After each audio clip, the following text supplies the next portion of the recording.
بن کے رحمت یہ پھر چھا گیا، کیسے تجھ سے کروں سامنا، گر رہا ہوں۔ حضرت یونس ان مشہور پیغمبروں میں سے ہیں جو حضرت موسیٰ اور حضرت ہارون کے بعد اس دنیا میں تشریف لائے۔ ذُنُّون یعنی مچھلی والا آپ کا لقب تھا، اور یہ لقب اسی بنا پر ہے کہ آپ کی سرگزشت ایک مچھلی کے ساتھ تعلق رکھتی ہے۔ حضرت یونس نے بھی دیگر انبیاء کی طرح اپنی دعوت کی ابتدا توحید پرستی سے کی، لیکن وہ متعصب قوم جس نے آنکھیں اور کان بند کر رکھے تھے، ان کی دعوت کو تسلیم کرنے پر آمادہ نہ ہوئی۔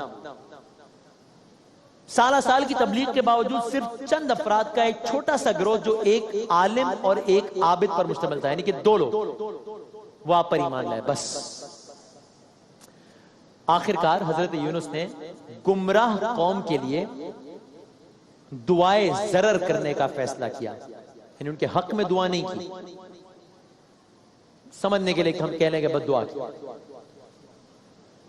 آپ پر وحی آئی کہ فلاں وقت عذاب الہی نازل ہوگا، آپ ان دو بندوں کو ساتھ لے کر جو آپ پر ایمان لائے تھے، ایک عالم ایک عابد، قوم کے درمیان سے باہر چلے گئے، یہاں تک کہ دریا کے کنارے پہنچ گئے۔ وہاں لوگوں سے بھری ہوئی کشتی دیکھی اور آپ نے ان سے کہا کہ مجھے بھی اپنے ہمراہ لے چلیں۔ قرآن مجید نے اس واقعے کی طرف اشارہ کیا ہے، کہا اس وقت کو یاد کرو جب اس نے وزن اور لوگوں سے بھری ہوئی کشتی کی طرف فرار کیا۔ ایک آیت کا ترجمہ ہے۔ ہو سکتا ہے وہ قوم آخری لمحے بیدار ہو جاتی، لیکن ایسا بہرحال نہیں ہوا۔ حضرت یونس کشتی پر سوار ہوا۔ روایات کے مطابق ایک بہت بڑی مچھلی نے کشتی کی راہ روک لی اور منہ کھول دیا، گویا وہ کچھ کھانے کو مانگ رہی ہو جیسے۔ کشتی میں بیٹھے لوگوں نے کہا کہ کسی نہ کسی کو تو اس مچھلی کا لقمہ بننا پڑے گا۔ اب کون موت کے منہ میں جانے کو تیار ہوتا؟ سب بیٹھے رہے۔ آخرکار ان لوگوں نے کہا کہ اس بات کا فیصلہ قرآن اندازی کے ذریعے کر لیتے ہیں۔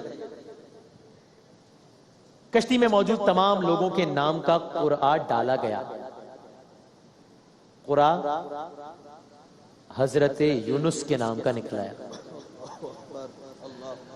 ان لوگوں نے کہا کہ قرعہ شاید غلط نکل آیا ہو، کیونکہ ان کے چہرے سے تو نور ظاہر ہو رہا ہے، یہ کیسے ممکن ہے کہ ہم ایسے شخص کو مچھلی کے منہ میں ڈال دیں؟ پھر قرعہ ڈالا گیا، پھر حضرت یونس کا نام نکل آیا۔ تیسری مرتبہ قرعہ ڈالا گیا، پھر حضرت یونس کا نام نکل آیا۔ اب تمام لوگوں نے با دلینا خواستہ حضرت یونس کو اٹھا کر مچھلی کے منہ میں ڈال دیا، جو واقعہ ہم سنتے ہیں نا، مچھلی کے پیٹ میں کا پس منظر۔ حضرت یونس کو مچھلی کے منہ میں ڈال دیا، لیکن وہ خدا جو آگ کو پانی کے اندر اور شیشے کو پتھر کی آغوش میں محفوظ رکھتا ہے، اس نے مچھلی کو حکم دیا کہ اس بندے یونس کو معمولی سی تکلیف بھی نہ پہنچنے پائے۔ مفسرین لکھتے ہیں کہ شاید حضرت یونس کو ایک عجیب و غریب قید خانے میں رہنا تھا، یہی مقصود تھا، یہی مرضی خدا تھی، تاکہ وہ ترک اولا کی طرف متوجہ ہوں اور اس کی تلافی کریں، یعنی کہ وہ اپنی قوم کے حوالے سے جو بھی ان سے ترک اولا ہوا اس کی تلافی کریں۔ حضرت یونس بہت جلد اللہ کی طرف متوجہ ہوئے اور کہا مشہور و معروف کلام، لا الہ الا انت سبحانک انی کنت من الظالمین، یعنی اے خدا تیرے سوا کوئی معبود نہیں، تو ہر عیب سے ہر نقص سے پاک ہے، جبکہ میں ستمکاروں میں سے ہوں۔ بس اس مخلصانہ اعتراف سے ملی ہوئی تسبیح نے اپنا کام کیا، اور جیسا کہ پھر قرآن کریم کی ایک آیت کا ترجمہ کہ ہم نے اس کی دعا قبول کر لی، اسے غم سے نجات دی، اور ہم ایمان والوں کو اسی طرح نجات دیا کرتے ہیں۔ اور ساتھ یہ بھی بتا دیا کہ اگر وہ تسبیح کرنے والوں میں سے نہ ہوتا تو یقیناً وہ قیامت کے دن تک مچھلی کے پیٹ میں ہی رہتا۔ آخر کار وہ بڑی مچھلی کنارے پر آئی اور حضرت یونس کو اپنے منہ سے نکال کر کنارے پر رکھ دیا. یہ ٹھیک ہے کہ خدا کے حکم کی وجہ سے حضرت یونس کو نقصان نہیں پہنچا، لیکن اس کا مطلب ہرگز یہ بھی نہیں تھا کہ اس زندان، اس قید خانے، اس مچھلی کے پیٹ کے کچھ آثار بھی حضرت یونس اپنے ساتھ نہیں لائے تھے. لہٰذا مفسرین کی ایک جماعت لکھتی ہے کہ حضرت یونس ایک نو مولود جو بھی پیدا ہوا ہو، ضعیف، ناتواں اور بے بالوں پر پرندے کے بچے کی طرح مچھلی کے پیٹ سے باہر آئے. یعنی یہاں تک کہ ان میں حرکت کرنے کی سکت نہیں تھی. بدن اتنا کمزور ہو چکا تھا کہ سورج کی گرمی اور دھوپ برداشت نہیں کر سکتے تھے. جلد اتنی نازک ہو گئی تھی کہ حشرات وغیرہ بھی اگر جسم پر بیٹھتے تو سخت تکلیف ہوتی تھی. پھر اللہ نے کرم کیا. اللہ تبارک و تعالیٰ نے ایک زبان میں کہیں ایک کدو کی جو بیل ہے وہ ان کے اوپر اگا دی تاکہ وہ اس کے چوڑے اور نرم پتوں کے نیچے آرام کر سکے. کدو کے پتے چوڑے ہوتے ہیں، پانی سے پر ہوتے ہیں، اور عام مشاہدہ یہ ہے کہ ان پر مچھر یا مکھی یا حشرات وغیرہ بھی عام طور پہ نہیں بیٹھتے. آخر کار حضرت یونس شفایاب ہوئے اور اپنی قوم کی طرف لوٹے. اچھا، ادھر قوم کا یہ حال تھا کہ عذاب کی آمد سے کچھ دیر قبل یہ لوگ ڈر کر بیابانوں اور صحراؤں میں نکل گئے.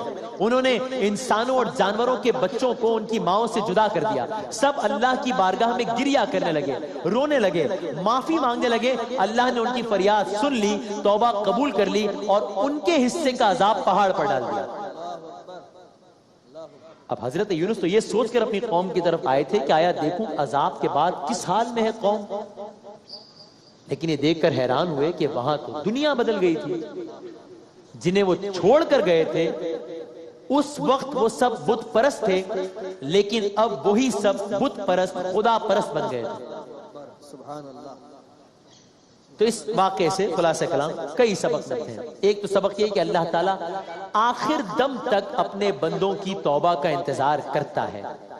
اگر کوئی آخری دم بھی توبہ کر لے تو پروردگار کی رحمت شامل حال ہو سکتی ہے. حضرت یونس کی قوم عذاب الہی سے تھوڑی دیر پہلے اللہ کے سامنے گڑ گڑائی، روئی، اور اللہ نے ان کی توبہ قبول کی، انہیں عذاب سے نجات دی. مفسرین لکھتے ہیں ایک اور سبق بھی ہے اس واقعے میں کہ جلد مایوس ہو کر بد دعا نہیں کرنی چاہیے. ہو سکتا ہے کہ وہ آخری وقت تک بھی توبہ قبول کر لے، لیکن ظاہر ہے یہ معاملہ تھا حضرت یونس کا، فخر یونس کا معاملہ نہیں تھا.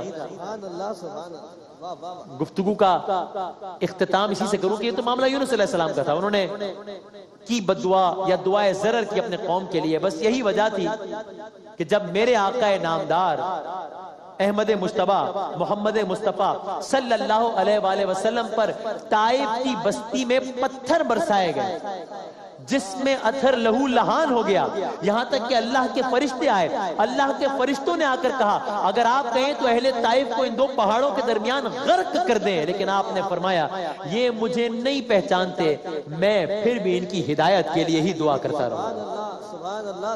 یہ فخر یونس میں، اور فخر یونس میں تو موسم میں آپ یہ کلام بہت پڑھتے ہیں. اسی کے شعر سے اختتام کرتے ہیں کہ کوئی آ جائے طلب سے بھی سوا دیتے ہیں، کوئی آ جائے طلب سے بھی سوا دیتے ہیں، آئے بیمار تو ہر دکھ کی دوا دیتے ہیں، اور سنگ مارے جو کوئی اس کو دعا دیتے ہیں، ارے دشمن آ جائے تو چادر بھی بچھا دیتے ہیں. ایک وقفے کے بعد دوبارہ حاضر ہوتے ہیں.